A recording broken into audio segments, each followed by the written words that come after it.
Today's brief tutorial is going to talk about how to use D2L with our online writing center at Dakota State University. Your first step is to log in.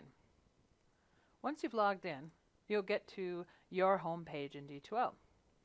As long as you've already gone through the self-registration process, you should see the DSU Writing Center in your courses. If you haven't gone through the self-registration, you're going to need to do that first. Also, if you don't see the DSU Writing Center listed within your courses, you just want to scroll down and you'll find the spot that says View All Courses. Once you click on that, that'll open up the rest of the classes that you may have, and certainly the DSU Writing Center should be listed there. If it's not, go back through the self-registration process and then it should be there. Now that you're on our home page, there's a lot of great information here. You can see our contact information, if we had any upcoming events or notices, and certainly in the body of our homepage there's some great resource and information for you to know there. From here, we might click on Assessments. Clicking on Assessments is going to get you to our Dropbox. This is set up the same way that your courses are, so you use the Dropbox to upload your work. One thing that might be a little different than a typical class is that for every assignment that you upload, you need to upload an online response form. This is a way for you to tell us what you'd like us to be looking at from your work that you have submitted. You will use this online response form for every assignment that you turn into the Dropbox.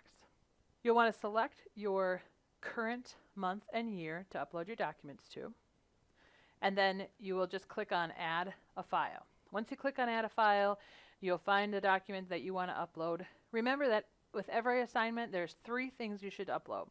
1, the assignment that you've been working on. 2, the rubric or guidelines for your assignment. And 3, that completed online feedback form. That gives us an opportunity to really know what we're working with and what it is that your professor wants from you and what it is that you want from us. So you'll upload this, you add a file. Remember, you can pretty much only add 1 file at a time using this, so don't forget to go back and get all 3 documents. In the comments section, if you are a distant student and you would like to visit with a learning assistant face-to-face, we can use a live video conference feed. And so if you know that you want to use that live video conference, let us know in the comments. If you know that you're just requesting feedback and you don't intend to have us meet you out in the live environment, you can write that in there as well. Once you hit submit, it should take you to this File Submission Successful page. Make sure you do get this. If you don't have a successful submission, you need to start over. There's something that went wrong. And then from here you can click either Done or upload more files if you haven't completed all 3 file uploads yet. If you've decided to use the live video conference, a few moments before your appointment, you will receive an email from Starfish with a link to follow to meet our learning assistant out in an online environment.